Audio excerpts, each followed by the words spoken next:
Today's episode of Mission Driven You is a raw, redemptive, and powerful reminder that leadership begins within. I'm joined by Ken Miller, author, entrepreneur, and someone who has lived a dozen lives in one.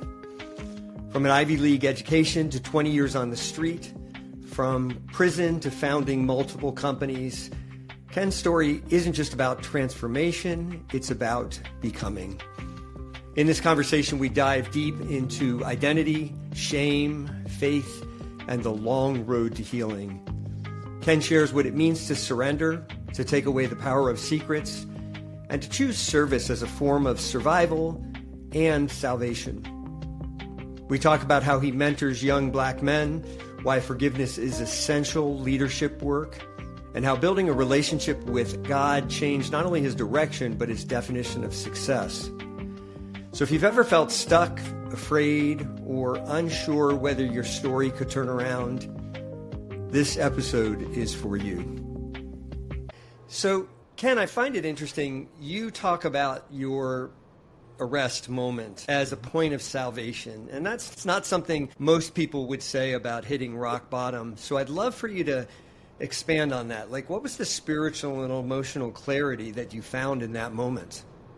Great question. Well, I appreciate the opportunity to share this with the audience. Let's go back to that day. That morning I woke up, I was in a closet because I was homeless. And I walked out of that closet knowing that I did not have long for this earth in the way I was living or not living, because I was not really living. I definitely wasn't living God's plan for me. And when I woke up, or really I was woken up by the owner of the building. Anyway, I got up and I walked out and I made a call to my mother. And I said, I need help. I need to go to treatment. She said, fine, I'll have a ticket for you at 6 o'clock. And I just had to make it through the rest of the day without getting in trouble. And so I went out and did what I usually did, which was hustle. And I ended up getting arrested for a $10 rock of crack cocaine. Actually, it's a small part of the story, the sales of the drug, but I was looking for money for the bus trip from Reno to Seattle. I'm arrested, and I'll never forget. I'm waiting for what they call literally the paddy wagon, and I'm hemmed up, and I have my hands behind, and I'm handcuffed. And I remember I had tears flowing down, but I also had a smile on my face. And at that moment, I truly believed, I was so relieved, because I remember the cop comes over to me and said, why are you crying? And I looked at him and I said, because I'm going to live. I'm going to live. And he's like, what? And he didn't know, but I knew I can do prison. Not only that, arrest means to stop. I had stopped the insanity physically, because they're going to provide room and board. It's called the penitentiary, but they provide room and board. But it also allowed an environment that I could allow God to come into my world and allow God to give me direction. God had always been there, but I wasn't listening, that's for sure. And not only that, I wasn't taking heed to the voice or the message. And so, but at that moment, I knew that I had an opportunity. And so I'm smiling, and I'm also crying. And that's a cry of joy. It's a cry of salvation. It's a cry of, I'm answering your call. Because I'm praying even at that point. Because I can pray. I'm not worried about being killed on the street. I'm not worried about individuals that are looking for me or after me. I'm not looking for what is the next crime I'm going to commit or what am I going to do to make myself less than in other people's eyes or being shame-based in my behavior. So that was a pivotal. And then I was to have a couple more over the next couple of months before I went into the penitentiary. Thank you for starting with that moment of vulnerability. Now I want to back up a little bit and put it against the context, because you had a lot of struggles early. You also had an Ivy League education. You've sort of been around in multiple venues. So give us sort of the version of how did you get to that moment of that arrest? So I was born in 1962, which makes me 62 years old now. My mother was a white teenage runaway prostitute. My father was a pimp and drug dealer, which lo and behold, I was to follow his steps, even though I'd never met him. I was put up for adoption at birth, and I was not adopted for 6 years. So we do what is called foster homes in the state of New York. I'm a mixed child, obviously, and I was not adopted until I was 6, going on 7. Adopted by Irene and Sam Miller. I moved to Anchorage, Alaska from New York. My father was a violent alcoholic. He ended up shooting my mom 6 times, then came to shoot me in 1985 after I got out of college. So I grew up in an environment of a lot of violence, a lot of fear. And I was very fortunate and I was precocious. What I mean by that, academically, I did very, very well. And I was what they call a National Merit Scholar. I was accepted to Harvard. I went to Dartmouth, got my Ivy League degree. Unfortunately, I did graduate with a degree in fraternity. That was my major, and my minor was drinking.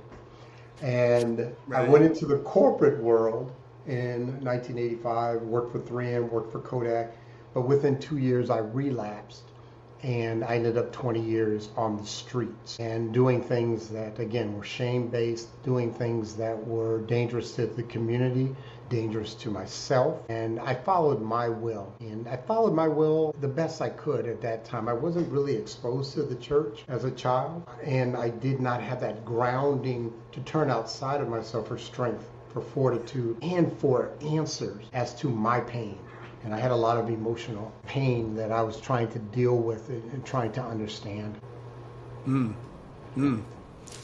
And so you have this moment of relapse. You had reached sort of early on what we would define as success, and yet what was happening was you were at war with yourself. Like there's these kind of inner narratives, these stories that were catching up with you, old identities, beliefs. I'm curious, as you move toward healing, as you move toward redemption, what were some of the old identities or beliefs that needed to pass away, that you needed to deal with and let them die in order to move into the place where you are now, a place of healing, a place of helping others? What were some of the key things that needed to pass away for you? One of the key ones, and I talk about this often, is I needed to take away the power of the secret. I had a big secret, and my secret was I was a male prostitute. I turned tricks on the streets. And in the eyes of the street and in the eyes of the penitentiary, it's about as low as you can be. Okay? And outside of crimes against children. And so I kept that a secret. There were people who knew, obviously. The clients knew, and a lot of the working girls knew, because we were sort of all together. So I had to deal with that, and that was a tough one. I also had to learn how to trust. I also believe I needed to really learn how to pray. I didn't know how to pray. There's literally a skill set of knowing what to ask for. And I don't ask for specifics. I don't. It's just the way I pray. I ask for God's will, indication of what is God's will, and then give me the strength, power, courage to carry out God's will. And then, like I said, also I had to learn trust. I didn't have a lot of trust built into me from other individuals and or trust of God that He could heal me. And then again, the other thing I had to learn is that it's not about me. I had to learn how to embrace pain. I believe today pain is a gift. I believe it's a gift from God. Sometimes it's a wake up. Sometimes it's just an indication of a need to course correct. Whether I'm talking about predominantly emotional pain. It's really, you can call it a spiritual pain, literally. Because I've had spiritual pain, not emotional, but I've had the fight between that of, I call it devil, Satan, whatever you want to call that entity, versus God's will. And then what happens is where is my alignment between my will and God's will?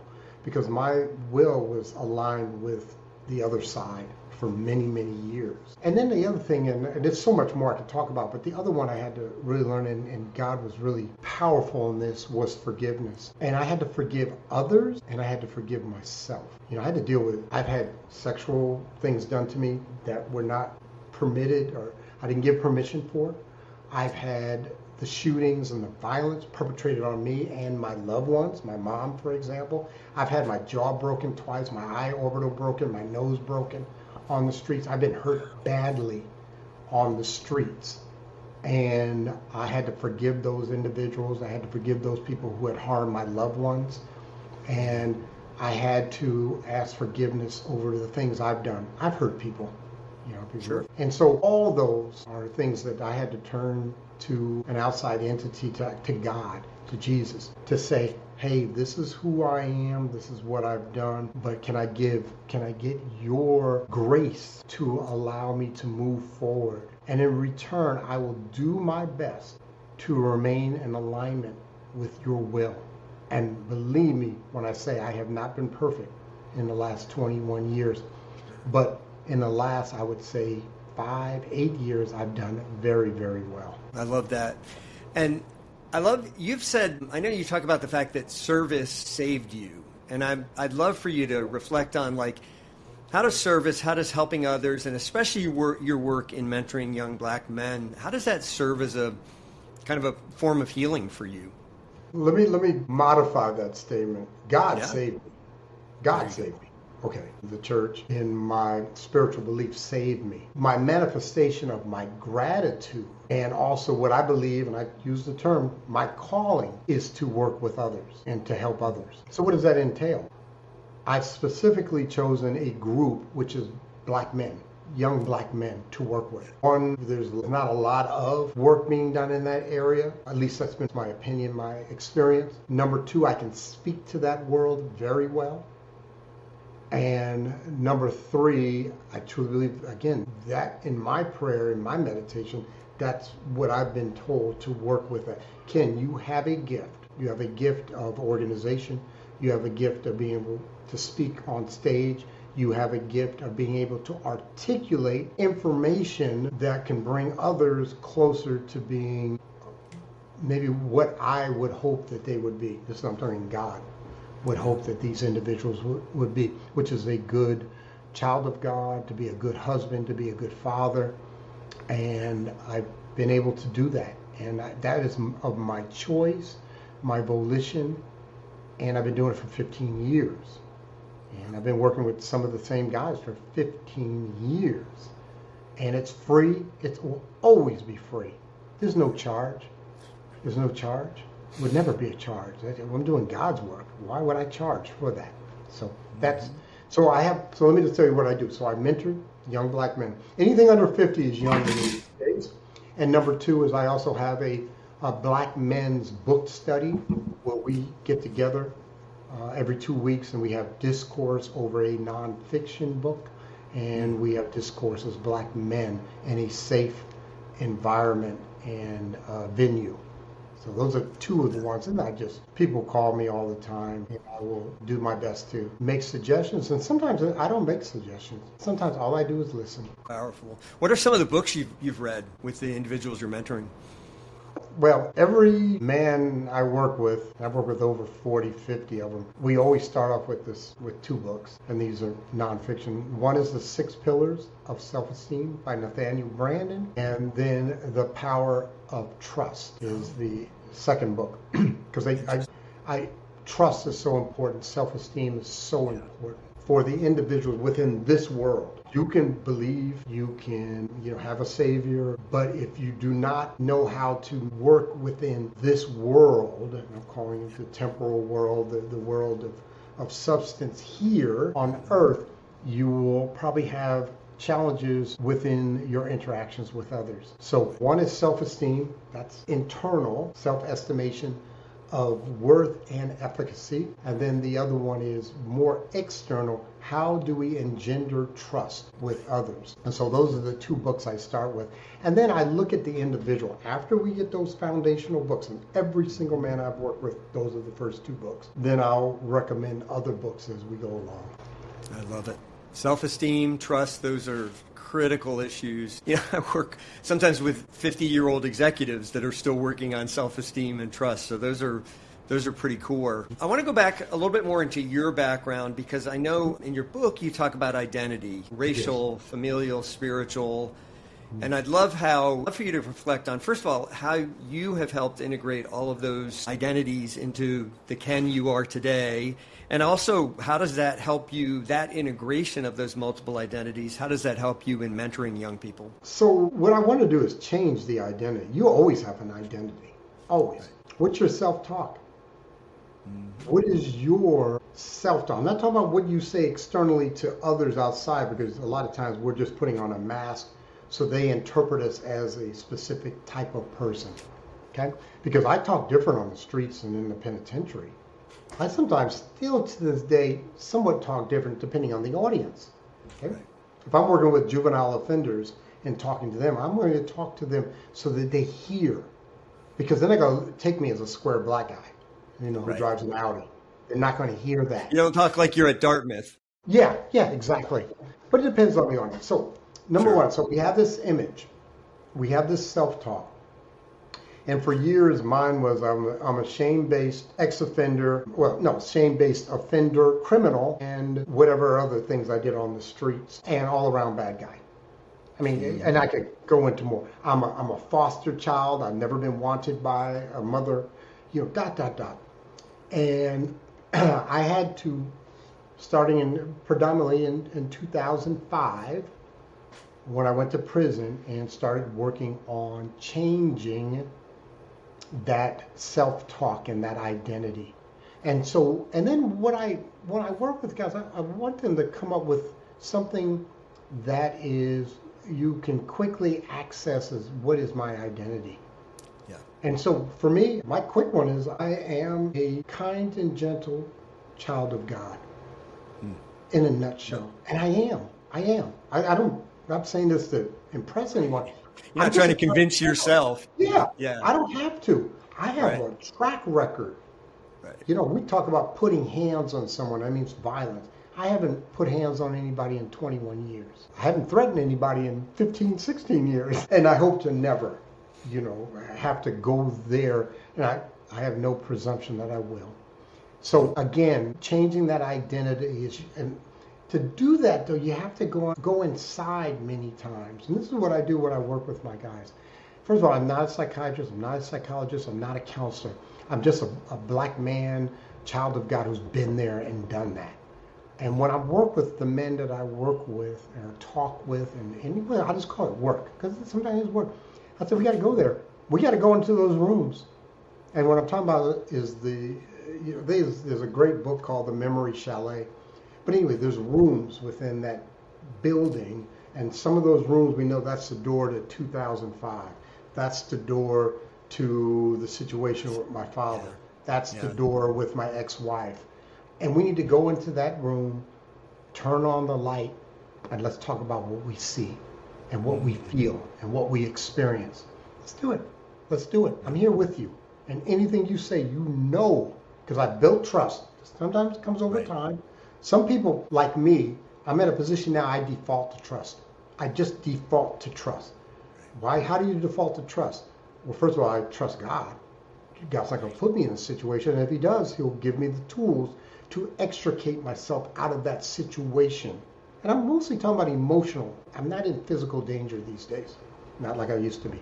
So anyway, God's not going to put me into those places that he will not give me the tools and or the power to walk beside me. Okay? And I believe that to this day. So I can go into any of the rooms. I've gone into all of my rooms. Unless something gets brought up that I just forgot from 20 years ago, 30 years ago. I've gone into all of my rooms. And so now I help guys go into their rooms, open that door, turn on the light, and let's talk about what we see, feel, or experience when we go in there. Yeah. Are you able to, because I know forgiveness is a big theme and a big part of your healing journey. Are you able to go into those rooms and find forgiveness or provide forgiveness for what you see in that room? 100%. Yeah. I've said it. I've forgiven every single person that's ever harmed me, period. So what does that mean, Ken? First of all, there's a difference, and we talk about this, between forgiveness and forgetting. Okay? Right. Okay? One is about an action. I remember the action, but I forgive the individual. And one of the things that I had to learn how to do, and this was a tough one, is I had to try to understand where they were at, where their pain was. True empathy. True empathy. Yeah. Because what we do is we take an event and we just shut down or just give it a one word, bad, evil, abhorrence, whatever. We give this one word answer to the memory. So my dad shot my mom. Why did he do that? And I had to I'm not saying I did this in 5 seconds, but it took me time and I understood his pain. I understood. I'm not saying that it was all right for him to do it, because it wasn't any way, shape, or form. And he did his time, did 8 years or whatever it was. But I understand his pain. Why was he so angry at me? I understand that so well now. Okay. And but I forgive him as a person. Which means when I bring up these stuff, I'm talking about it right now. I don't get upset. I don't cry. I don't get angry with the memory. Because one of the things I want to do is take away that power of that memory. So remember we talked about that shame. So there's forgiveness of others. There's forgiveness of self. And you can quote unquote say forgiveness of God. Because a lot of people are angry at God. Right. Okay? Mm-hmm. And I think sometimes they misunderstand that relationship, but let's just go forgiveness of self. So I did this behavior on the streets. I burglarized my mom. I tried to kill people on 3 occasions. Thankfully, I wasn't successful. I used to do the prostitution. I hated myself for those things. Right. But I understand now why I did those. I understand my pain. I understand the power of the drugs, what they do, and they take you away from God. I mean, so much they take you away from God. So I've forgiven myself as an fallible, imperfect child of God that made mistakes. I'm sorry some of the mistakes have hurt people, but I have forgiven myself. And so I think one of the keys, though, also in forgiveness of self is this: then you have to manifest or show actions that truly represent that you are changed. And I am. Powerful. That is powerful. As you have come to a greater sense of belonging in yourself, and I love that rooms analogy, as you have come to a better sense of belonging in yourself, has that led to or how has your understanding of belonging in the world changed over time, from those kind of early days of foster care and the adoption to the prison to where you are now? How has your understanding of belonging in the world changed over those times? Diametrically, 100% changed. Mm-hmm. We talk about a thing called antithesis, which is about opposite, anti-ideas, antithesis. Yep. Okay. My thesis as a child, as a young adult, as a middle-aged adult, is that I'm alone. And not only that, my greatest fear, man, I can almost talk about that. It's peeling away. So on the outside, we have the manifestation of the emotion. Okay. The manifestation could be violence, but underneath that is anger. And underneath all anger is fear. Fear, future anticipation of pain. What is the pain? Mm-hmm. Peel away that. Now I'm in the core. And my fundamental fear in life, my fundamental pain in life, is that I was going to die alone. I always thought I was alone. I always thought that nobody wanted me, even though I had a foster mother that was beautiful, just a kind, gentle, beautiful person. But I still felt like, because somebody put me up for adoption and I knew I didn't have a mother, that I was going to die alone. So what I did was the way I dealt with that is I became anything that you wanted me to become so you could like me. Okay, if you want me to be country and western, I'm country and western. If you want me to be rap, yo, what's up, my man? What's happening? What's cracking? If you want me to be Dartmouth erudite, yes, let's talk about the confluence of the integration of X and Y. I can be whoever you want. That's the math, so that you will accept me and like me. Then we build a relationship with God. And as long as I'm cool with God, and I am cool with God, that's a little misnomer of a term, but I'm good with my relationship with God, I'm not alone. Then the other understanding that I had to come to is a true belief in how finite my experience on this earth is. All I have is the dash of life. I have a birth date and I'll have a death date. and there's going to be a dash in between, and what does God want me to do with that dash? Wow. Okay? That's what I understood, because my glory is not here. Yeah, I get accolades, I get pats on the back. Can you do this? You do that? Hey, that's cool. I'm just doing His will to the best of my ability, and I'm just manifesting who I believe I am, which is a kind and gentle and giving person. But, that identity 100% has changed. I am not alone, and I'm not going to die alone. I'm going to die with Him, and probably would die with my loved ones around me, but depending on how God wants me to come home. Right. Yeah, no, I love that. In the program, we sometimes we define fear as false expectations appearing real. And I have a definition. Can I give you mine? I use a definition. Yeah. So fear, and this is I've been talking about this for 10 years, is the future anticipation or expectation of pain. That's all fear is. It's always about pain. 1 millisecond away, a year away. But we anticipate pain. This is an important one, I'd like to say, Will. Yeah. So we talk about, every guy I work with, we talk about fear. Because a lot of what we do as a mentor is I work with you about problems, challenges, concerns. But the key thing is, what is courage? What is courage? Courage is the willingness to accept the possibility of pain. The willingness to accept the possibility of pain. So we have fear. Now, how do we get courage? We can get through prayer. We can just say to ourselves, hey, I'm going to walk through this. I'm going to do this. I'm going to be willing. And what it says to us also is that we're not saying there won't be pain. Right. But you got to get that operation. Mm-hmm. You got to go out there and do that job interview. You got to go out there and lift that car off of your kid who's been run over. Whatever it may be. You have to have that courage. And one of the key components of my courage is how quickly can I avail myself through prayer with His power. Because I know this is going to be painful. Sure. And be honest with you, I have very little fear in my life. Very little fear. I do get it. But most of them are like 1s and 2s on a scale of 10. Right. I love that. And I love courage on the other side of fear, courage coming from the heart. That's literally, where we get the word from.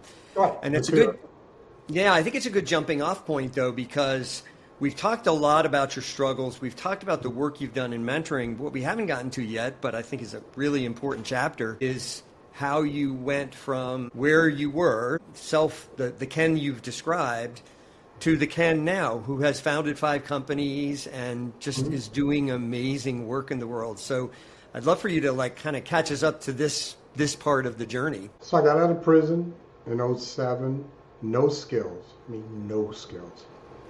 I had been in the really job market for 20 years. We could say at least 20, 30. Anyway, so I got out, I started working in the warehouse and part-time. And then I got another warehouse job, but doing something inventory and using some of my brain. And then I moved back to Anchorage and I got a job as a manager. One of the beautiful things about Alaska is they will allow you to work no matter what your background is, because we need people so badly. So anyway, I went there and I worked as a food and beverage supervisor for the casino, the conference center. And then lost that job due to some physical reasons, and I went into development or fundraising. Right. And fell in love with that. And I was doing fundraising for a soup kitchen, which I had spent many years in shelters and soup kitchens. Right. So I did that and fell in love with it and did a very, very good job. And then I was asked to become a consultant by the foundation, local foundation there, and in Anchorage, Alaska, and put my shingle out April 1st, 2015. And I've worked with over 140 clients. I teach nationally.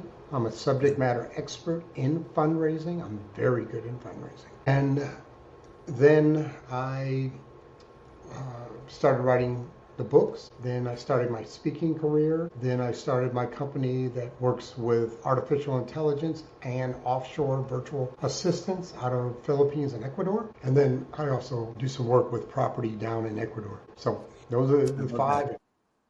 Yeah, that's powerful. And such an important part of your story is the spiritual resilience that you found through a relationship with God. Now, we don't talk about God always on this podcast, and we certainly don't, we talk about spirituality often in broad terms.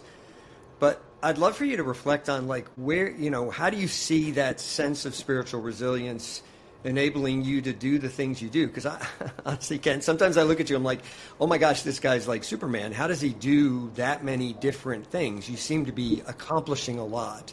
And I'd love for you to, reflect on kind of the spiritual resilience and how that enables you to do that. Yeah, great term, spiritual resilience. So let's go back.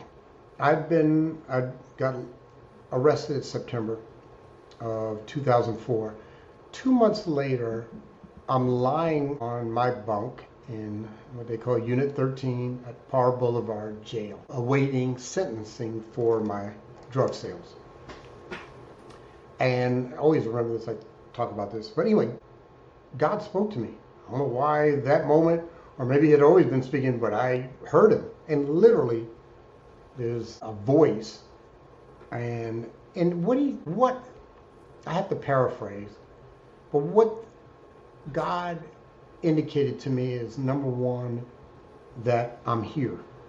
Yeah. Number two, I will always be here. So it takes care of the present and the future. And I will walk with you. Heed my way, my will, and I will walk you through it all. And I'm like, wow. I heard it. I got it. Yeah. And from that moment on, I've told you, I've never used, never hurt anyone. I wasn't perfect, because then you have to, this is such a good one. So one of the key components of my quote unquote success, or my ability to be on this podcast today, is I had to learn what is called gap control. That's what I teach. It's gap control. What is that? What happens is you have external stimuli or information coming in, and you have to interpret that and then indicate whether you're going to react or act. A reaction is in the present or very, very near future. Or are you going to act after counsel and prayer? That was the toughest. So I had to build a gap, because my past was, if you said certain words or you did certain things or you looked at me in a certain way, I react. Defense mechanisms, usually with a threat and then violence. Yeah, and fear is usually tucked in there somewhere, right? 100%. Yeah. 100%. But if the fear is underlying the manifestation, which is going to be anger, okay? That's what you'll see. You don't see fear. You think I'm angry. But this is my opinion. All anger, 100%, is fear-based. That's my opinion, okay? Yeah. And I've looked at it maybe 500 times. So again, what I have had to learn is this. When I find myself in situations where usually I'm fear-based or anger is what I show, can I quickly ask God? And sometimes God tells me to do. So I have a prayer. My prayer very simply is God, show me your way, show me your will, and then give me the power to do it. Okay, there's always those two components. One, he can show you, but if you don't do anything, just give me the power, give me the courage, and then let's do it. So I put this gap in between, and sometimes what he tells me to do, walk away. I still do that to this day. Wow. Man, sometimes my wife might say something. Maybe y'all marriage is perfect, but sometimes my wife will say something, and I'm like, right. Boy, sweetie, I gotta just give me some time. And she's always been good. And I walk away, or I don't say anything. And because inside, he's like, tell her this, this, and this, or tell him this, this, and this. Because they're not going to disrespect you like that. Whatever Right. that insanity is telling me to react with. So anyway, I had to learn that, and that was one of the greatest lessons I had learned, and I'm really, really good. This is the other thing. So that's one. And then number two is I've created environments where I get very, very rarely am I in fear or stressed. Right. You know, you follow his path, and it's I'm not gonna say rare, but it's uncommon that I'll be in a position where I'm ever fear-based. I mean, it's rare. I'm not in fear right now. Nothing. Yeah. I have no fear. Nothing. Yeah. My life, finance, physical, anything. Oh, let me say one other thing. Yeah, please. And I'd say this, especially in the anonymous rooms that I go to. It's all right to be well. It's all right to be well. You don't have to have a problem every day. Because a lot of people, if they think long enough, they'll come up with a problem and, of course, share it with you. But it's all right to be well. And there are times where I'm in such ease and I don't question it. I'm just grateful for it. Okay? I love that. Yeah. That's one of the things I learned in recovery was, it's okay to be well. People often ask me how I'm doing, and I say I'm well because wellness is an internal state. So regardless of what's happening outside of me, I can be well. Yeah. Yeah. I love that. And don't look at Skansen if you don't like it. That's fine. Sometimes I'll talk and I'll tell people, my life is beautiful. Right. My life is beautiful. It is. I'm stating a statement of fact, a statement of truth. And people who are in pain or hurting sometimes don't want to hear that. They want you to be a part of this community of pain. And I choose not to be there. Okay? I love that. But come join me. It's a lot cooler on this side of the street. Yeah, we're having more fun over here. Yeah. We're a lot more fun. I love it. So we're kind of nearing the end, but I have two questions I wanted to ask you. First of all, so a lot of the people listening to this, I mean, we have a lot of executives, people who are further along in their career, but I'm going to tell you from my own experience, from my experience of working with many of these individuals, oftentimes they may look externally successful, but they are stuck in shame, they're stuck in failure or fear of failure or just general fear. And I'd love for you to offer like one or two small shifts that people can begin to make in their own process of moving toward wellness. 100. First of all, number one, take away the power of the secret. Yeah. Take away the power of the secret. Yeah. Because you've got a secret or secrets that you need to share with a trusted advisor and take away that power. Yeah. Because what will happen is, even if you have quote unquote external success, internally you know you're still less than. And it will always, and that less than, that pain, that hurt that's internalized will manifest itself as not treating yourself well. Because what you end up doing is you end up playing judge, jury, and executioner. Right. Okay?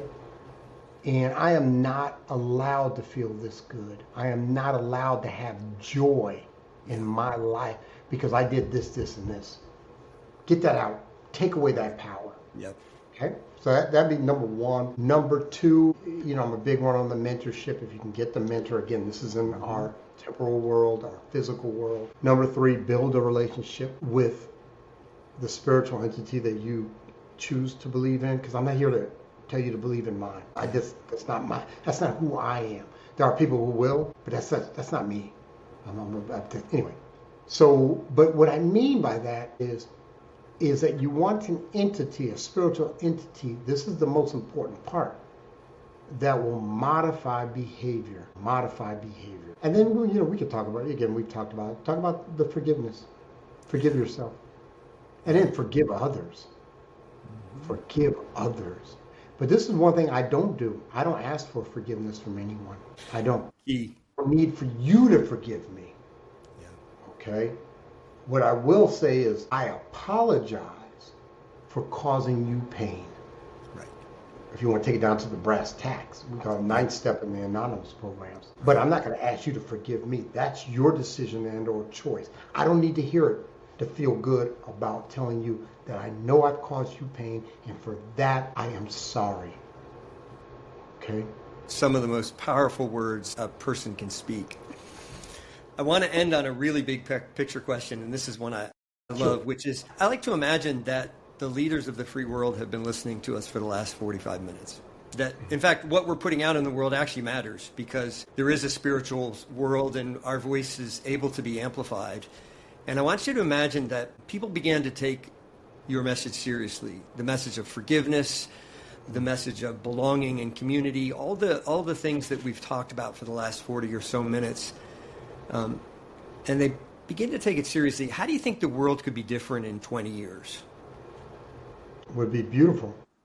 Yeah. If we get out of our self-will and we start to embrace integrity, okay, which is an alignment of values, an alignment of beliefs, with a alignment of what we say verbally or in writing, and then have that align with, again, a good, what I call good or God value, then we will be much nicer as polities or communities or as countries or as individuals. Again, stop trying to impress someone or getting your confirmation bias from other individuals that are buying, co-signing on bad behavior or bad actions.